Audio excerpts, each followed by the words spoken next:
Hello, আসসালামু আলাইকুম। Welcome to Fuzia's cooking show.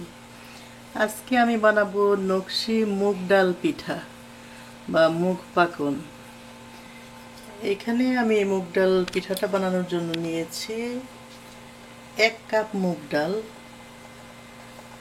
আর এখানে আছে 4টা কার্ডামম আর 2 স্টিক সিনামন। আর মুগ ডালটাকে আমি হালকা ভেজে, মানে টালা যেটা বলে আর কি, হালকা একটু তেলে পানি দিয়ে প্রথমে সিদ্ধ করে নিব, সাথে আমি ওগুলা দিয়ে দিব, সিনামন আর কার্ডামনটা দিয়ে দিব। এবং আমাদেরকে খেয়াল রাখতে হবে, এখানে যেহেতু আমি 1 কাপ ডাল নিয়েছি, কমপক্ষে আমাদেরকে 2 কাপ চালের গুঁড়া দিতে হবে। সেই পরিমাণে সিদ্ধ হওয়ার পরে আমাদের পানিটা রাখতে হবে। এজন্য আমি এখানে নিয়েছি 2 কাপ চালের গুঁড়া।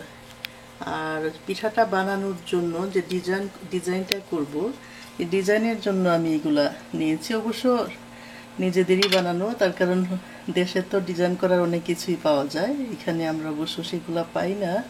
তারপরেও পিঠা যেহেতু বানাই, তাই নিজে এটা টুথপিক দিয়ে করে নিয়েছি। এটা ডিজাইন করার জন্য লাগবে, আঁকা আঁকা ঝুঁকির জন্য। আর এখানে চিনি শিরা করার জন্য আমি এখানে চিনিটা নিয়েছি 3 কাপ, আর 1.5 কাপ পানি দিয়ে এটাকে আমি বেশ ভালো মতো একটু মোটামুটি ঘন করে শিরাটা করব পিঠাটা বানানোর পরে। তো ডালটাকে তেলে সিদ্ধ করতে অবশ্য 1 থেকে 1.5 ঘন্টা সময় লেগে যায়, সেই জন্য আমি আগেই ডালটাকে সিদ্ধ করে রেখেছি।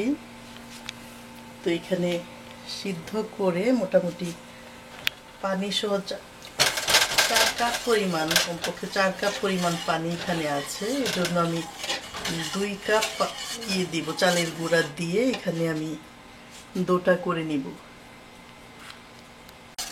ডালটা সিদ্ধ করার সময় আমি সিনামন আর কার্ডামনটা অবশ্য এটার মধ্যে দিয়ে দিয়েছি, আর দিয়েছি 1 টেবিল স্পুন অয়েল, যাতে চালের গুঁড়াটা দিয়ে যখন আমি ডোটা করব তখন পাতিলের সাথে এগুলো লেগে না যায়।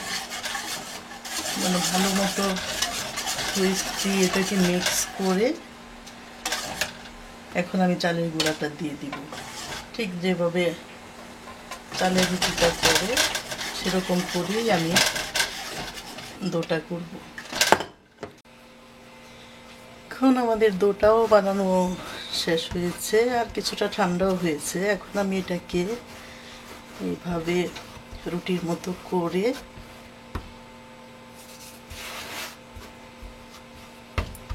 টুথপিক দিয়ে ফুল আঁকবো এবং আরেকটা টুথপিক দিয়ে এটাকে কাটবো।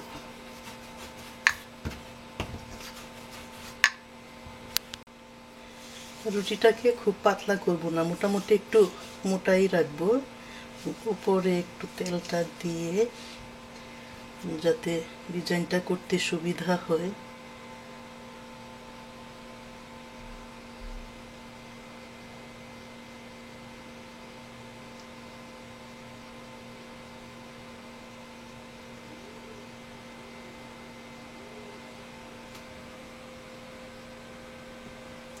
ডিজাইনটা যে এমনই হইতে হবে তার কোনো কথা না, যার যেরকম করে ভালো লাগে, ফুল পাতা ছন্দ যার যেমন করতে ভালো লাগে ঠিক তেমনই করতে পারে। মোটামুটি কথা পিঠা হওয়া।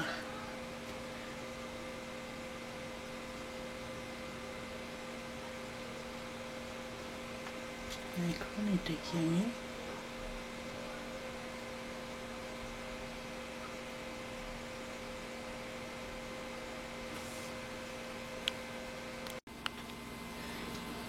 এভাবে অবশ্য কুকি কাটারটা দিয়ে আমি সাইডে একটু ডিজাইন করে দিব। দেশে অবশ্য পিঠার সাইড কাটার জন্য কত সুন্দর কিছু পাওয়া যায়, এখানে তো অবশ্য সেরকম সুবিধাটা নাই। তাই যেহেতু পিঠা খাই একটু ডিজাইন করে নিলাম আর কি।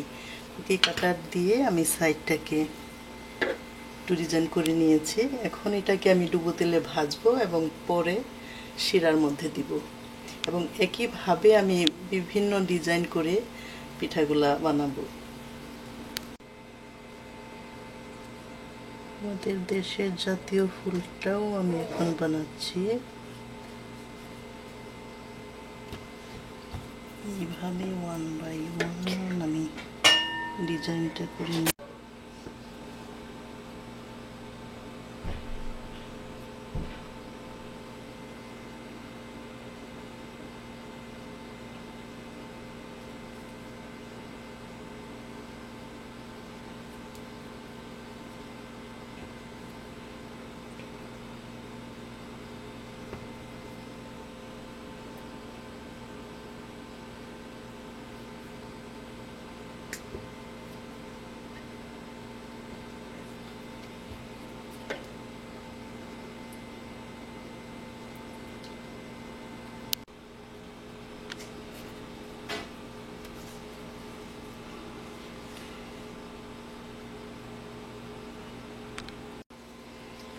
এখানে আমাদের পিঠাও কয়েকটা বানানো শেষ হয়েছে এবং ফ্রাই প্যানে তেলটাও গরম হচ্ছে। আমি এক এক করে পিঠাগুলোকে এখন দিয়ে দিব তেলের মধ্যে, এবং অবশ্যই হাই হিটে না, মিডিয়াম হিটে এগুলোকে আমি আস্তে আস্তে করে ভাজবো, এবং এট লাস্টে আমি এটাকে শিরার মধ্যে দিব। খুবই ক্রিস্পি হবে পিঠাটা।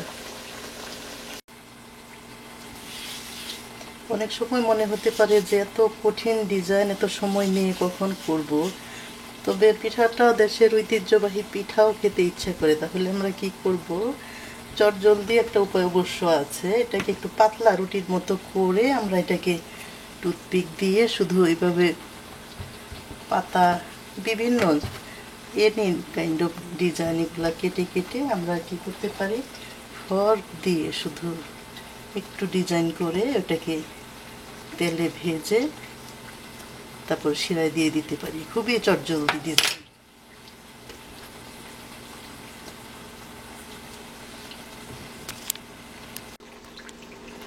মুখ পাকনটা অবশ্য একটু সময় সাপেক্ষ, ডিজাইন করা এবং তেলে ভাজাটা অবশ্য একটু সময় নিয়ে আস্তে আস্তে করে করলে খুবই ক্রিস্পি এবং খুবই মজাদার আসলে এই পিঠাটা। আমি অবশ্যই এই পিঠাটা আমার খালাম্মার কাছ থেকে শিখেছি, যদিও উনি এখন আর আমাদের মাঝে নেই। তো ওনার ক্রিয়েশনটা আছে অবশ্য আমাদের মাঝে। আশা করি আপনারা ওইভাবে যদি তৈরি করেন খেতে খুবই ভালো লাগবে। আপনারা ট্রাই করতে পারেন।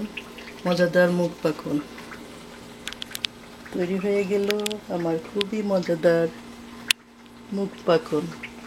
খোদা হাফেজ।